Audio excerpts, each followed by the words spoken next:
우리가 구약 성경을 읽고 해석할 때 주의해야 될 그런 문제들이 있습니다. 구약 성경은 실제로 이스라엘의 역사를 우리에게 들려줍니다. 물론 그 역사를 어떻게 판단할지에 대해서는 또 다른 문제가 되겠지만, 마치 우리나라 삼국유사, 삼국사기 이런 것처럼, 조선왕조 실록 이런 것처럼 이 구약 성경은 이스라엘 사람들에게는 실질적인 역사의 기록입니다. 그래서 하나님께서는 이 이스라엘이라는 나라의 흥망성쇠를 통해 우리에게 하나님의 뜻을 계시해주고 계시는 겁니다. 그러다 보니까 이 이스라엘의 역사와 하나님의 계시가 아주 이렇게 얽히고 설켜 있어요. 어디서 시작해서 어디서 끝나는지 알기 쉽지 않을 정도로 굉장히 밀접하게 연관이 되어져 있습니다. 문제는 뭡니까? 많은 사람들이 오해를 하게 되는데요. 이스라엘의 역사 자체를 하나님의 계시로 착각하는 일들이 벌어집니다.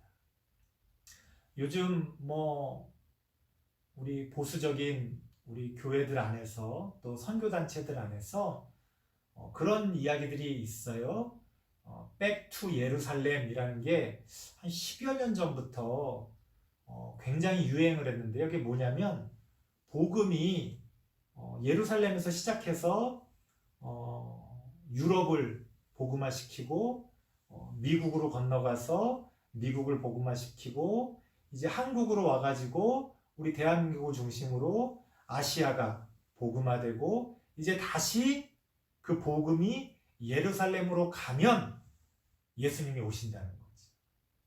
그래서 그 예루살렘으로 다시 그 복음이 갈 수 있도록 이제 마지막 남은 선교지가 예루살렘이다. 그래서 이스라엘 사람들, 유대인들이 이제 회개하고 거듭나면 예수님이 오신다 하면서 그 예루살렘 쪽, 특히 이제 중동 지방의 그런 복음화를 위해서 애쓰는 그런 어떤 운동들이 근래에 전 세계적으로 또 우리나라를 중심으로 많이 펼쳐졌습니다.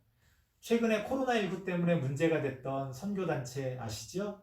거기서도 대표적으로 그런 운동들을 하는 사람들입니다.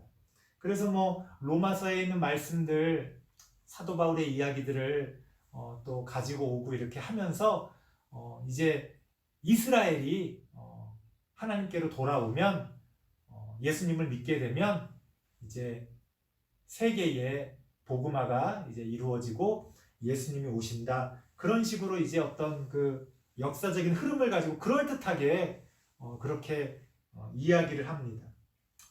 죄송합니다만 착각이에요.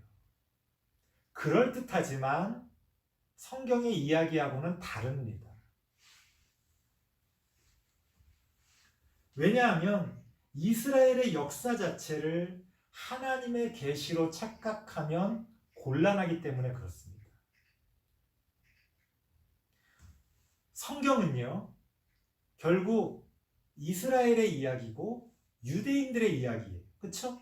성경의 주인공들이 다 이스라엘이라는 나라이고 또 유대인이라고 하는 민족 아닙니까?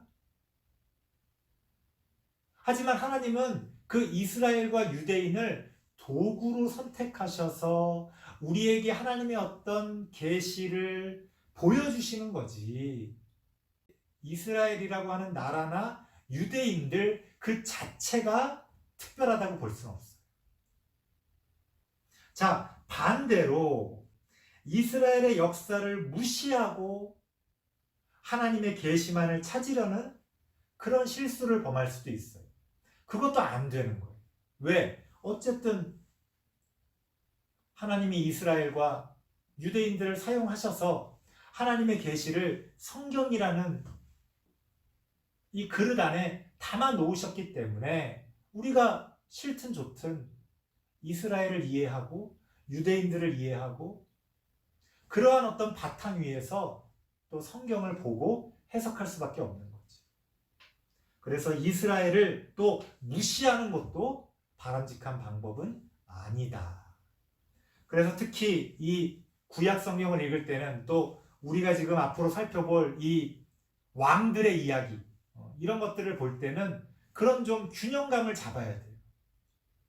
실제 이스라엘의 역사로서의 이야기들과 그 안에 곳곳에 담겨있고 숨겨있는 하나님의 어떤 계시들, 그것들을 우리가 잘 균형감 있게 바라보고 해석하고 또 거기서 어떤 교훈들을 끄집어낼 수가 있어야 합니다. 그래서 오늘 열왕기상 시작이니까요, 좀 부담 없이 열왕기상의 첫 부분을 구성하고 있는 이 열왕기상 1장 1절부터 4절까지의 말씀을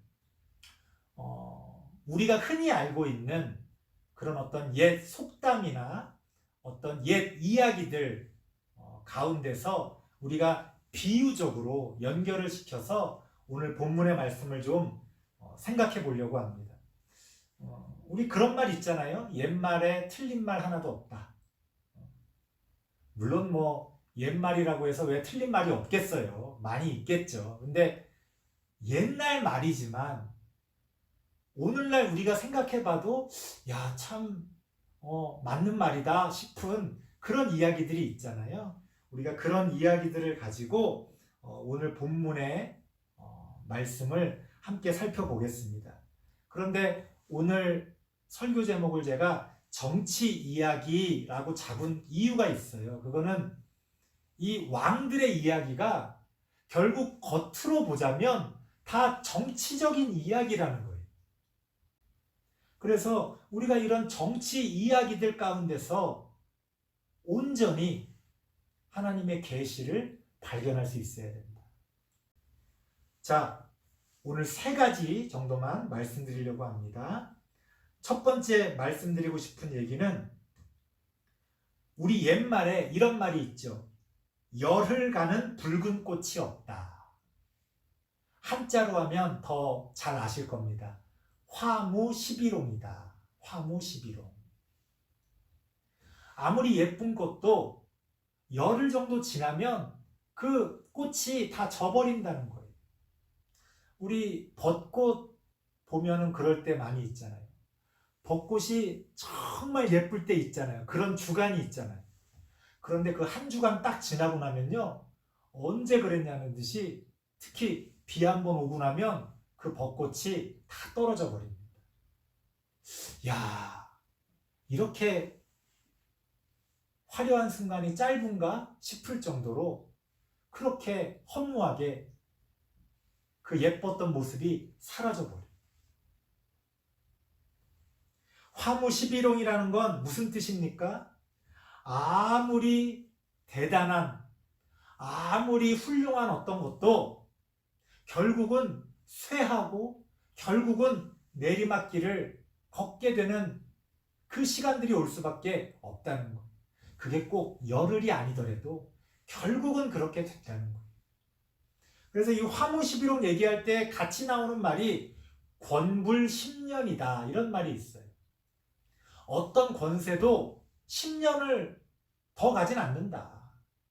물론 그것도 꼭 10년은 아니겠죠. 뭐 20년, 30년일 수도 있겠죠. 하지만 결국엔 어떤 권력도 쇠퇴하기 마련이라는 거예요. 이 세상에 영원한 것은 없다.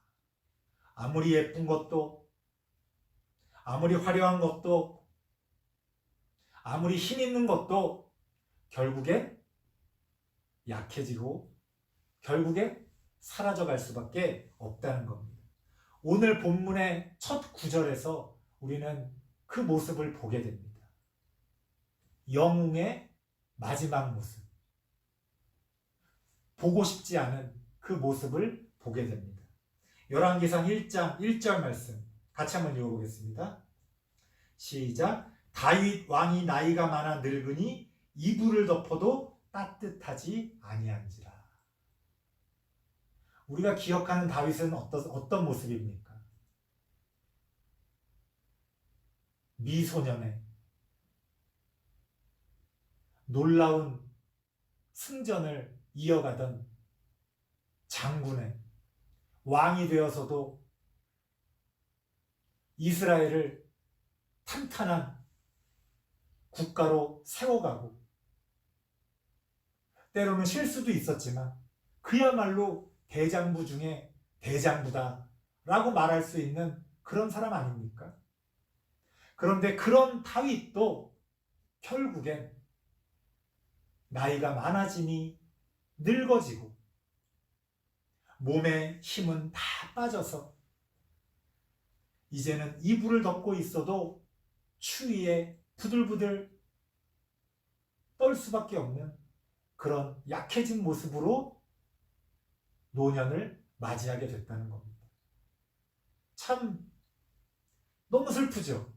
우리가 다윗을 생각할 때는 한 번도 상상하지 않았던 그런 모습인데, 결국 그 위대한 다윗도 그저 한낱, 만약 모르는 사람이 봤다면 그저 그냥 죽을 날 얼마 남지 않은 그런 쓸쓸한 그런 어떤 노인의 모습으로 다윗을 봤을 것 같아요. 우리가 위대하게 생각했던 다윗도 결국엔 그렇게 쇠퇴하고 약해지고 죽음을 앞에 둔 그런 모습을 가질 수밖에 없었다는 겁니다.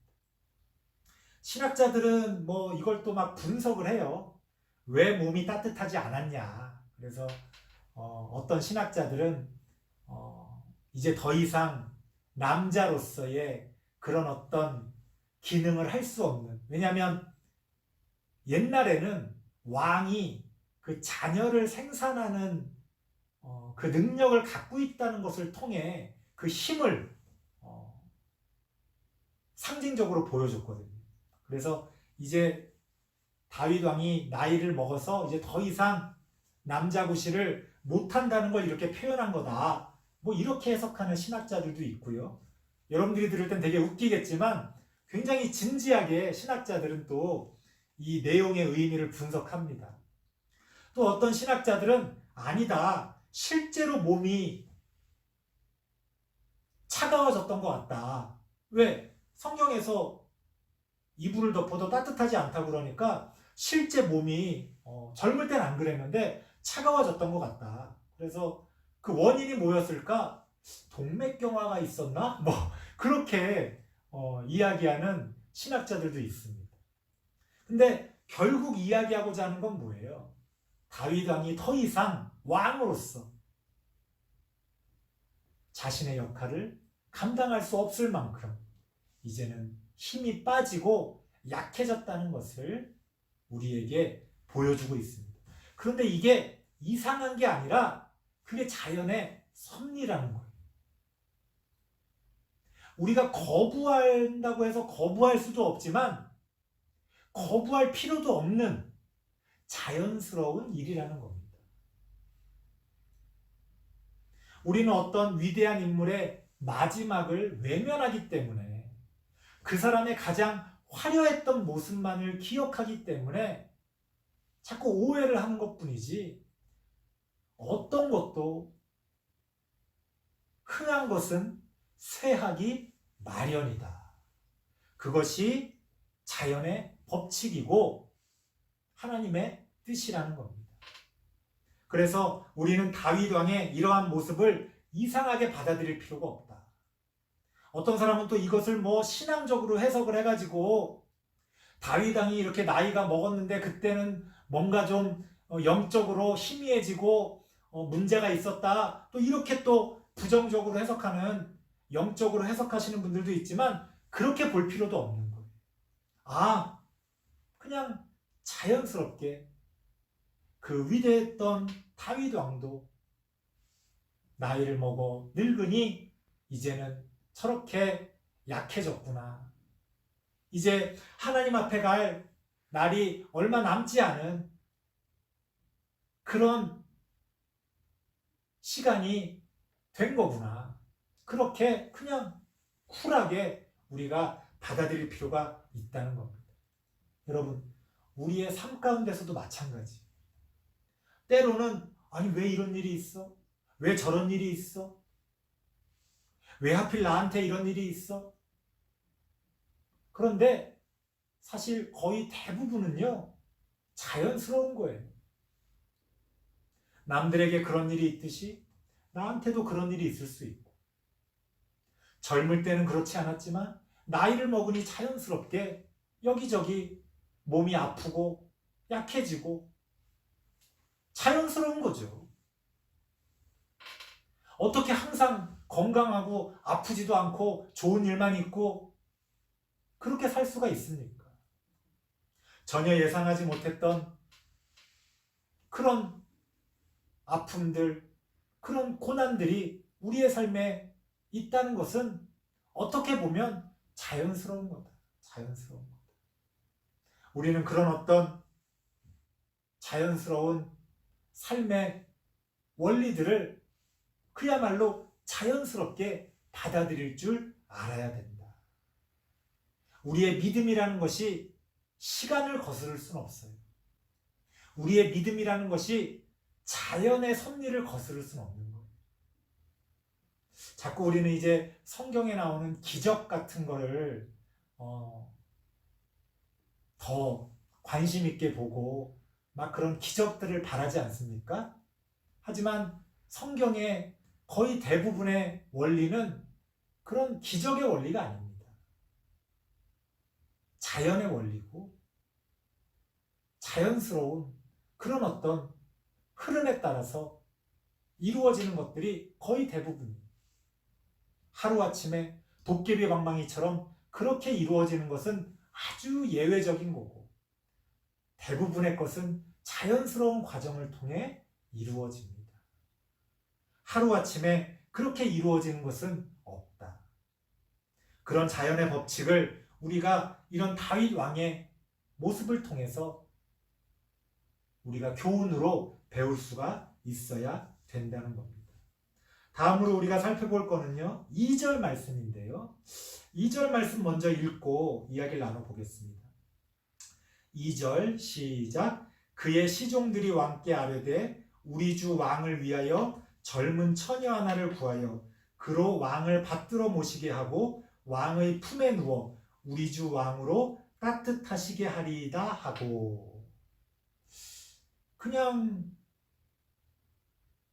자연스럽게 읽어보면 왕의 몸이 차갑다니까 뭐 오늘날처럼 뭐 여러 가지 그런 어떤 기구들이 있으면 더 좋겠지만 옛날이니까, 옛날 왕조 시대 이야기니까 어떤 젊은 처녀 하나를 구해와서 옆에서 왕을 모시게 하면 왕이 좀 건강을 회복할 수 있지 않겠느냐, 뭐 그렇게 생각했던 것 같아요.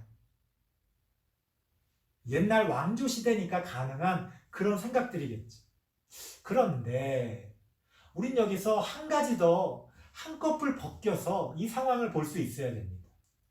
오늘 설교 제목이 뭐라고 그랬죠? 정치 이야기. 여러분, 왕을 둘러싼 일들은요, 어느 것 하나 정치적이지 않은 게 없어요.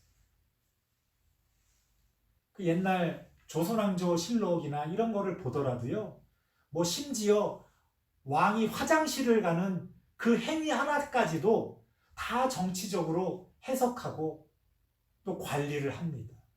우리 옛날 사극에서 그런 장면들 보지 않습니까? 하물며 지금 왕이 죽음을 앞두고 있지만 아무도 그 왕이 죽을 거라고 믿고 싶지 않은, 왜? 그 왕이 죽으면 안 되는 사람들도 있을 거 아니에요. 여태까지 다윗 왕에게 줄을 대고 있었던 사람들은 다윗 왕이 영원히 죽지 않기를 바라지 않았겠습니까? 지금 이때까지도 후계자를 정하지 않았어요.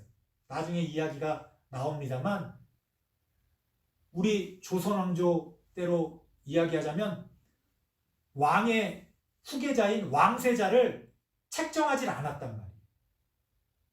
그래서 누가 왕이 될지 알 수 없는 상황 가운데서 지금 왕의 몸이 차가워지고 있는 거예요. 여기엔 지금 온갖 정치적인 이야기들이 이제 들어가게 됩니다. 그러면 지금 이 시종들이 왕을 위해서 어떤 젊은 처녀 하나를 구해오겠다고 하는 게 단지 왕만을 위한 것이냐? 거기에는 온갖 정치 권력의 헤게모니가 들어가는 거지. 이 성경에는 다 나오지 않지만 이렇게 젊은 처녀 하나를 왕의 침실에 밀어 넣으려는 그 일들이 어느 한 사람에게만 있었겠습니까? 그 온갖 그 권력들, 온갖 당파들 다 사람 하나를 밀어 넣으려고 아마 권모술수가 난무했을 거예요. 그 중에 어떤 사람들은 지금이라도 왕이 돌아가시기 전에 왕자 하나를 얻어보려고 하는, 내 딸을 집어넣어서 내가 아는 누구를 집어넣어서 왕의 소위 말해 정말 성은을 입어서 임신하게 되면 또 나라고 해서 왕의 아빠가 되지 말라는 법이 있냐 하는 그런 우리 옛날 사극에 나오는 그런 이야기들처럼 다윗 왕이 죽기 전에 하나라도 또 아기를 갖기 위해 젊은 처녀를 밀어넣는 그런 일들이 비일비재했을 거라는 거예요. 비일비재. 그러니까 지금 늙어서 힘없는 다윗 왕을 가운데 두고 다음 왕을 차지하기 위해 온갖 권모술수가 난무하는 그 모습을 우리가 이 2절 가운데서 보게 됩니다. 옛말에 이런 말이 있죠. 제사보다 잿밥의 정신이 있다. 무슨 말이에요? 다 딴 속셈을 갖고 있다는 거예요. 우리는 성경에 나오는 인물들이 성경에 나오다 보니까 자꾸 이렇게 신앙적으로 해석하려는 경향이 있어요. 심지어 이 성경의 주인공들에 대해서는 또 더욱더 그런 경향들이 있죠. 하지만 사실 그 본인들은 지극히 인간적으로, 지극히 정치적인 목적으로 그 일들을 행했을 경우가 훨씬 더 많다는 겁니다.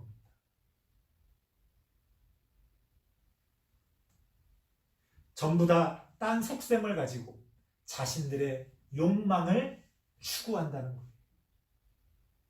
하나님의 뜻은 그 온갖 욕망들 사이에 하나님의 뜻은 존재하는 거지. 그러니까 누군가가 나는 하나님의 뜻을 이루려고 하는데 나는 아무런 욕망도 없다 라고 말하는 사람은 거짓말장이거나 아니면 뭔가를 착각하고 있는 거지. 이 세상에 그런 사람이 어디 있습니까? 예수님조차도 십자가를 앞에 두고 이 십자가가 나에게서 그냥 지나가게 하옵소서라고 하는 욕망이 있었잖아요. 그 십자가를 지고 싶지 않은 욕망이 있었단 말이에요. 예수님마저도 그러한 욕망이 있었는데 나는 그런 욕망이 없다? 이런 말 하는 사람들 글쎄요. 저는 그런 말 하는 사람들 안 믿습니다. 특히 높은 자리에 있는 사람들일수록 마치 자기는 그런 거 없는 것처럼 이야기하는데 글쎄요.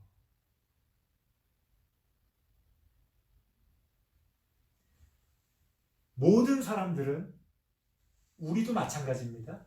저도 마찬가지예요. 제사보다 잿밥에 관심을 갖고자 하는 그런 욕망들이 있죠. 여러분, 그게 좋다는 말이 아니라 우리를 둘러싸고 있는 모든 일들 가운데 그런 땅 속셈들이 난무한다는 거예요. 그렇기 때문에 어우 싫어, 저런 모습 싫어, 외면한다고 해서 될 문제가 아닙니다. 그 가운데 하나님의 뜻이 담겨있기 때문에 그래요. 그래서요, 하나님은요, 우리의 욕망들을 이용해서 하나님의 뜻을 이루어 가십니다. 제가 이렇게 교회를 크게 만드는 걸 안 좋아한다, 그런 말씀 드렸잖아요. 그건 제가 거룩해서 그런 게 아니라 제가 그냥 제 성격에 작은 교회가 저한테 맞기 때문에 그런 거예요. 저의 욕망이죠. 사실은 큰 교회를 하고 싶고 큰 교회를 할 능력도 있는데 작은 교회를 추구하는 게 아니란 말이에요. 그거 스스로 속이는 거죠. 큰 교회를 할 능력도 안 되고 큰 교회를 하고 싶지도 않아요. 난 작은 교회가 좋아. 그게 나쁜 겁니까? 중요한 건 뭐예요? 그러한 저의 욕망을 통해 하나님의 뜻을 이루어 가시는 거예요. 그러니까 괜히 나는 욕심이 없어서 그런 것처럼 나는 뭔가 거룩해서 그런 것처럼 포장할 필요가 없다는 거죠. 오늘날 교회 안에서 얼마나 많은 사람들이 자신의 딴 속셈을 포장합니까? 제사보다 제밥에 관심이 있으면서 안 그런 척. 얼마나 많은 사람들이 그렇게 안 그런 척 합니까? 그렇다고 해서 모든 욕망을 다 끄집어내서 그렇게 살자, 그런 말씀 드리는 게 아니에요. 그런 딴 속셈이 있다는 것을, 그러한 인간적인 우리들의 모습을 우리가 인정하고 우리가 그 가운데서 하나님의 뜻을 추구하고 찾을 수 있어야 합니다. 그래서 이 성경에 나오는 이 사람들도 딴 속셈을 갖고 있다는 걸 어떻게 알 수 있느냐? 3절 말씀 보면 이스라엘 사방 영토 내에 아리따운 처녀를 구했다는 거예요. 왕의 몸이 지금 차가워서 문제잖아요. 그러면 몸이 뜨거운 여자를 구해야지. 차가운 왕의 몸을 따뜻하게 해줄 사람을 찾는다면 당연히 젊은 사람이 더 몸이 뜨거울 테니까 젊은 여자를 찾는다, 오케이. 거기까지는 이해하겠지만 굳이 아리따운 처녀를, 그것도 그러니까 처녀가 아니어도 몸이 따뜻하면 왕의 시중을 더 잘 들 수도 있을 텐데 굳이 아리따운 처녀를 구했다라는 것은 뭔가 속셈이 있었다는 걸 알 수 있어요. 그리고 그 속셈은 다윗 왕도 알고 있었다. 그게 세 번째 이야기입니다. 4절 말씀 같이 한번 읽어보겠습니다. 시작. 이 처녀는 심히 아름다워 그가 왕을 받들어 시중 들었으나 왕이 잠자리는 같이 하지 아니하였더라. 이게 무슨 말이에요? 아니 지금 몸이 차가워서 왕의 몸을 따뜻하게 하자고 이 여인을 구한 것처럼 여태까지 이야기를 했는데 왕이 그 여인을 품지 않았다는 거예요. 이게 무슨 말입니까? 사람들의 딴 속셈을 다윗 왕은 알고 있었다는 거죠. 다윗 왕은 그 여인을 품지 않았다는 겁니다. 왜? 자신을 둘러싼 그 온갖 정치적인 권모술수와 속셈들을 알고 있었던 거예요. 그래서 수많은 사람들이 예쁜 여자들을 계속 침실로 매일 밀어 넣는 거예요.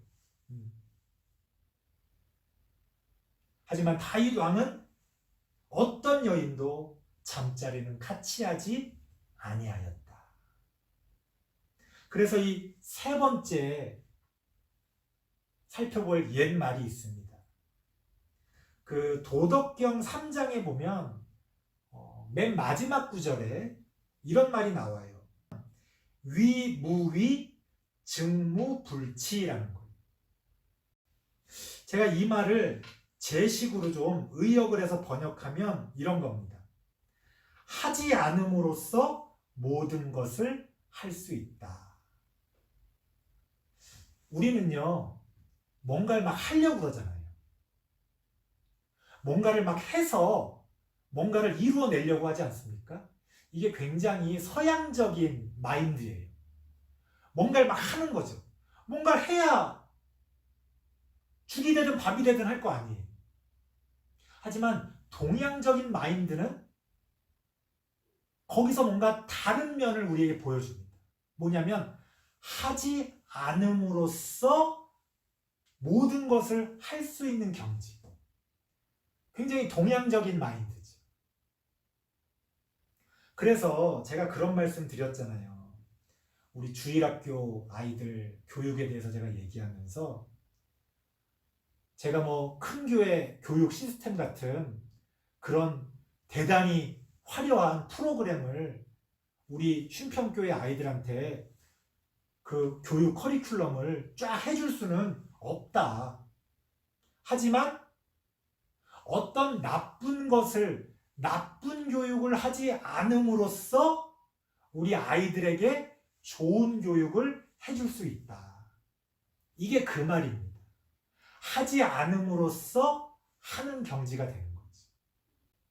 하나님의 뜻도 마찬가지입니다. 하나님의 뜻을 어떤 걸 함으로써 이루는 것도 있지만 거의 대부분의 것은요, 하지 않음으로써 이루어지는 것들이 있어요. 여러분들이 무슨 대단한 어떤 길을 개척을 해서 하나님의 뜻을 이룰 수도 있을 거예요. 역사에 보면 그런 인물들이 있죠. 하지만 거의 대부분의 경우에는요, 그 길에 하나의 디딤돌이 됨으로써 그 역사를 이루어갈 수 있는 거예요. 하지 않음으로써 모든 것을 할 수 있는 하나님의 뜻은 대부분 그렇게 이루어집니다. 그래서 나는 뭐 여태까지 살면서 이루어놓은 것도 없고 아무것도 한 게 없는 것 같고, 아니요. 왜 한 게 없습니까? 많이 있어요.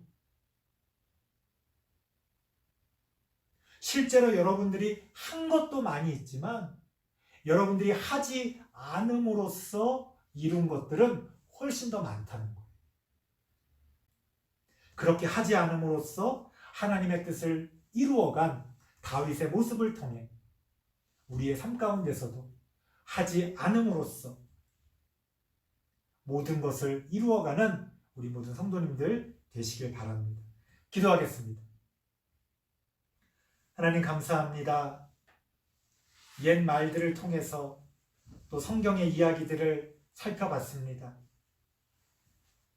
하나님의 뜻이 무엇인지, 하나님의 뜻이 어떻게 이루어지는 것인지 사실 우리는 하나도 알지 못하지만 믿음으로 하나님을 의지하고 믿음으로 하나님의 진리를 쫓아 살아갈 때에 하나님 부족한 우리들의 삶을 통하여 하나님의 뜻을 이루시고 하나님의 나라를 세워 가옵소서. 예수님의 이름으로 기도드리옵나이다. 아멘.